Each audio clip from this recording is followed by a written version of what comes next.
Merry Christmas and happy holidays. I hope you're doing well. I hope you're ready for Christmas Day ahead of us or whatever holiday it is that you celebrate. And yeah, we're looking forward to it here on our end. Today, though, I really would love to bring some type of pertinent Christmas message to you. But what is on my mind and on my heart is that you don't have to be right. And I want to speak this out into the world, but I'm saying it to myself as much as I'm saying it to anyone because I really live my life in such a way where I want to be right. I'm bent that direction. Just I have been since childhood. I hate being wrong. I love being right. I just say I don't love being right. I just hate being wrong. And it's not a competitive thing or anything like that. It's almost like I tie my personal value and my personal character into whether or not I'm wrong. And if I am wrong or I'm doing wrong, it almost feels like it's an assault on my worthiness as a person, which is ridiculous because we're human beings and we're wrong all the time and we mess up all the time. And I am the worst about allowing myself the latitude to mess up, but I am at least now in my older age now, in my 41 years in life, I've learned over the years to let other people be wrong. And if I had to guess, I don't really know why this was such a front of mind topic for me, but if I had to guess, I would assume that it's because we're coming up on the holiday season. Families are going to be together. Inevitably, somebody's going to say something, and you might feel the call or the urge, rather, to correct them. And you don't always have to do that. Sometimes it's all right just to let people be whatever they're going to be wrong about whatever it is, and still give them grace and show them love no matter what. You don't always have to correct someone. You can just let some things slide and prioritize peace during the holiday season. And I think that, in our culture, being right gets propped up and not being wrong gets torn down. You're looked down upon if you're wrong. But we really undervalue peace. There is a lot to be said for just having peace, keeping the peace. Now, I'm not saying be a doormat for everybody, but if you're wrong, admit to it. And understand that it's okay. It's going to happen. And if you're right, you don't have to gloat in that. You don't have to be like, told you so, you just be sympathetic for other people. Give people some grace to be wrong. Give yourself some grace to be wrong. Don't beat yourself up too bad. Try to be better, of course. That's what we should all do. We should all strive for that, but you don't have to beat yourself up if you're wrong about something, and you don't have to be defensive. And that's probably me talking to myself more than anyone else. My inherent baseline, as soon as I'm wrong about something, is to get defensive. But that never helps my relationships, and it never helps my mindset. So accepting the fact that I'm wrong, embracing that, and moving on and learning from that is a far more beneficial reaction to being wrong than getting defensive and trying to prove my point as to why I did whatever I did or why I said whatever I said. And I think that with other people in our lives, if we can extend the grace to them to let them be wrong, or even just let them be wrong and not even correct, just keep the peace, bite your tongue, let it fly under the radar.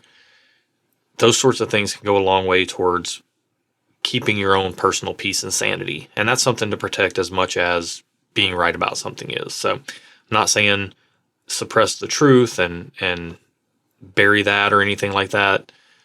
You should absolutely prioritize that. But at the same time, you don't have to go to battle with your family this holiday season just because somebody said something off the wall or, somebody did something that rubbed you the wrong way. Don't take it personal. It's more about them than it is about you. So just let it go and embrace this time with family, embrace this time with loved ones or friends or whoever you're spending the holidays with, and use it as an opportunity to just be around those people, accepting people for who they are, and letting them walk their own journey. It's not your job to improve anybody. Let them deal with themselves. Focus on yourself. Keep your side of the street clean. That's all you can do. To that point, going to have a little sip of this Elijah Craig Barrel Proof. This is an 8-year single barrel pick, 129.2 proof from Barrels for Hope. Got the shirt on as well. This is a charity organization that 2 years ago I never would have imagined that I would be starting, along with Lance over at the Whiskey Tornado, Dusty Dan's Whiskey Reviews, and Joe Carter from the Maumee Valley Whiskey Society. But we had this idea. Lance approached me with this idea of a subscription service. We started it, added a charity element. We got some other people involved, and we have a fantastic member base. This is a pick we just did this past year. I haven't drank it in a long time, and I had it just the other night, and it really impressed me. And I just wanted to have a sip of it today while I talked about the fact that it's all right to be wrong. I mean, when we did this pick, Heaven Hill didn't even have us on the schedule. Somebody messed up somewhere in the chain, probably in distribution, and didn't get us on the schedule. And Heaven Hill, they could have been like, hey, we're not wrong. We didn't have you guys on the schedule. You're not getting a pick today. But they moved mountains because we were there with a bunch of people, and they got us in, and we solved problems. Instead of focusing on what was wrong, we focused on the solutions and focused on how to make it better. And that's what we do with Barrels for Hope. You know, we help all kinds of different organizations, children's charities, cancer charities, military charities. This isn't the pitch, by the way. Mental health charities, and all of those different things. You could focus on what's wrong in all of those spaces, or you could work towards a solution and what moves things forward. You know, where are we progressing? Are we progressing? Are we regressing? And we're focusing on progress in all of those different avenues. So to that end, I thought this was a really great pour to share today. So cheers.